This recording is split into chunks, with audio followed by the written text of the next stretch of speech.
Vai chover, ele lembrava seu pai dizendo. Não vai dar para irem ao farol. O farol era então uma torre prateada, envolta na bruma, com um olho amarelo que se abria súbito e suavemente no começo da noite. Agora, James olhou para o farol. Podia ver as rochas caiadas, a torre austera e aprumada. Podia ver que estava pintado com faixas pretas e brancas. Podia ver que tinha janelas. Podia ver até mesmo roupas secando, estendidas nas rochas. Então aquilo era o farol, não é mesmo? Não, o outro também era o farol, pois nada era simplesmente uma coisa só. Ao Farol é um romance da Virginia Woolf que conta a história de 2 dias que são separados por 10 anos. E esses 10 anos representam a Primeira Guerra Mundial.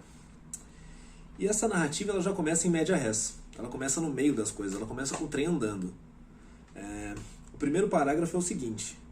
Sim, claro, se amanhã fizer bom tempo, disse a senhora Ramsay, mas terão de acordar com os galos, acrescentou. A gente não sabe o que está acontecendo ainda. A gente precisa coletar os elementos dessa narrativa para compreender o significado dessa fala. E esses elementos vão desde o título do livro quanto à história em si. E aí a gente descobre que ela está falando para o filho James que se no dia seguinte fizer bom tempo, eles irão até o farol. Eles farão uma viagem até o farol, que é próximo dali. E o filho James ele fica muito animado com essa possibilidade porque é algo que ele idealiza, ele tá louco para ir até o farol.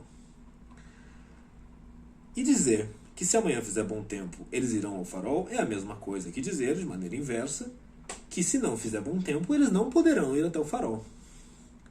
E aí no segundo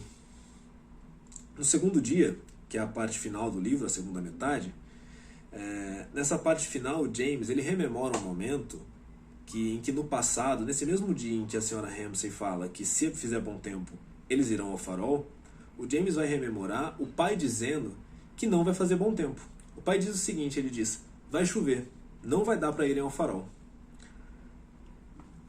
De maneira mais direta, o pai e a mãe estão dizendo a mesma coisa.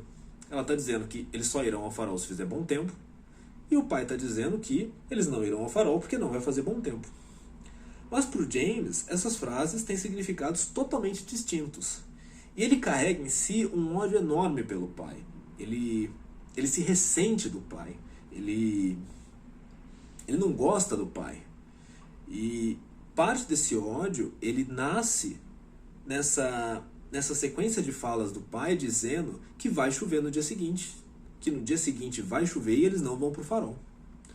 Então o James parece, ao mesmo tempo em que ele rejeita a fala do pai, ele confere à fala do pai um certo poder de, como quem diz, se ele está dizendo que vai chover tantas vezes, vai acabar chovendo. E se chover, a culpa é dele.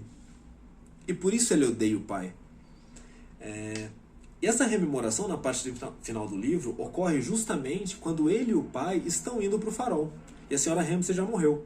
Ela morre no meio do livro. Ela morre quando a narrativa está partindo do primeiro dia para o segundo, com esses 10 anos de intervalo. Então ele está indo com o pai para o farol e ele está se ressentindo ainda dessa memória, lembrando o pai dizendo, não vamos amanhã porque vai chover. Então a fala da mãe para o James é uma fala amorosa, é uma fala carinhosa, é uma fala de afago. E a fala do pai é o contrário, é uma fala odienta, é uma fala cheia de escárnio.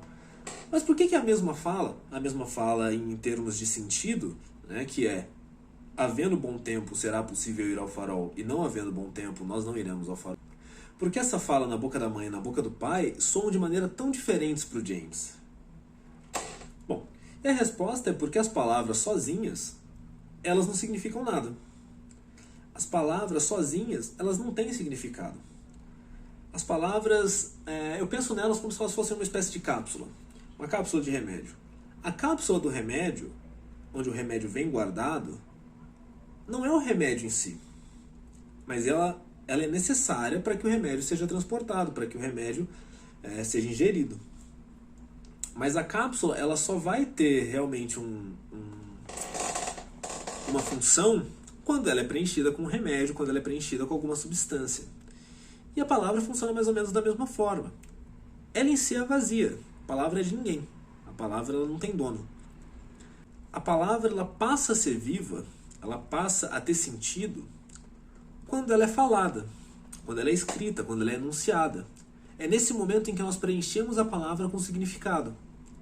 E especialmente a palavra passa a ter sentido, ela passa a existir, ela passa a viver quando ela é lida, quando ela é escutada, ou seja, quando ela é interpretada.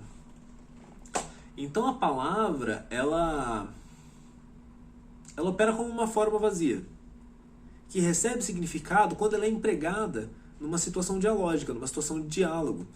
E um diálogo não precisa ser um diálogo entre eu e alguém, ou entre você e alguém. O diálogo é o ato de você expor a palavra e essa palavra ser consumida por alguém. Porque a palavra que ela é dita no vácuo, a palavra que não é lida por ninguém, ela não significa nada. Ela é irrelevante. Porque a vida da palavra se realiza nesse confronto entre quem diz e quem escuta, entre quem escreve e quem lê. É isso que torna a palavra uma força viva, é isso que torna a linguagem uma força viva, é isso que permite que a linguagem continue vivendo. É sempre no contexto dialógico que a palavra existe. É sempre no contexto dialógico que o sentido da palavra se realiza, que o sentido da palavra se aperfeiçoa. É o contato dialógico da palavra entre quem diz e quem escuta, entre quem escreve e quem lê, que permite que a palavra faça florescer os seus mais diversos significados. Pois nada era simplesmente uma coisa só. É esse caráter cambiável, é esse caráter ambivalente da palavra que permite a sua persistência na história. É isso que permite a persistência da comunicação. É isso que permite que a gente ressignifique o mundo. É isso que permite que a gente dê ao mundo novas conotações. Se a palavra fosse estática, ou seja, se a palavra significasse em si, se a palavra não demandasse interpretação, se a palavra não demandasse compreensão, se a palavra não demandasse reflexão, a palavra seria morta. Porque uma vez dita, uma vez criada uma palavra, ela se encerrou ali. Mas felizmente não é assim. Felizmente não é assim porque é através da palavra, que é significada cada vez que ela é utilizada, que escritores ou escritoras criam novas possibilidades, criam novos mundos, criam novas histórias. É disso que a literatura se alimenta, da possibilidade de criar significados. É disso que a gente se alimenta, da possibilidade de ressignificar o mundo, de nos ressignificarmos nesse processo de compreensão e de exposição e de interpretação da palavra. Pois nada é simplesmente uma coisa só. A palavra não é uma coisa só. O significado da palavra não é um só. Então, quando a senhora Ramsay diz para o filho que se fizer bom tempo eles vão ao farol, a forma como ela está dizendo importa. As palavras que ela escolhe importam. O tom que ela utiliza importa. Da mesma forma que quando o pai diz, vai chover, nós não vamos ao farol. Todas as palavras que ele escolhe, a ordem das palavras que ele escolhe, a forma como ele diz para o filho, tudo isso importa.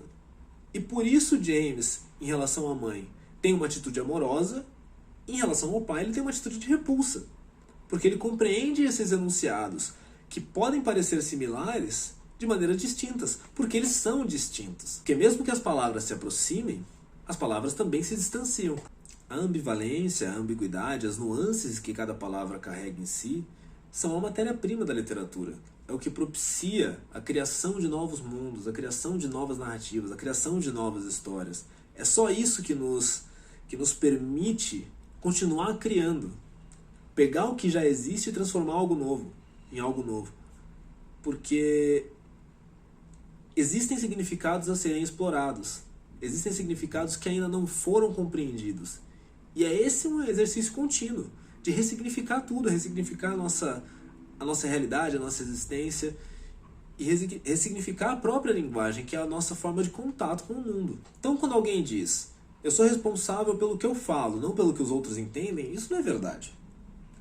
Nós somos responsáveis pelos significados que nós projetamos nas palavras que nós escolhemos. E nós somos responsáveis também, porque nós não falamos no vácuo, nós não falamos para ninguém, nós sempre falamos, nosso discurso é sempre orientado para alguém.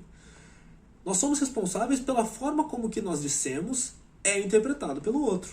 Nós somos responsáveis pelas palavras que nós escolhemos. E nós somos responsáveis pelo significado que nós atribuímos às palavras que nós escolhemos. Mas é claro, nem sempre, ou melhor, quase nunca, o significado que nós projetamos para uma frase, para uma palavra, vai ser integralmente idêntico ao significado compreendido pelo outro. Porque o outro tem outra experiência, porque o outro tem outra vida, porque o outro vem de outro contexto. E tudo isso importa para a interpretação, tudo isso importa para a apreensão do sentido. Então, se por um lado nós estamos sempre sob o risco de sermos mal interpretados, nós estamos também sempre sob a possibilidade de redescobrirmos em nós um significado novo. Redescobrirmos algo em nós que a gente ainda não conhecia e que só é possível a gente acessar por meio do outro, por meio da comunhão com o outro, por meio da nossa oferta, da nossa palavra ao outro, para que ele signifique, para que ele traga novos significados para aquilo que a gente disse. Afinal, nada nunca é uma coisa só.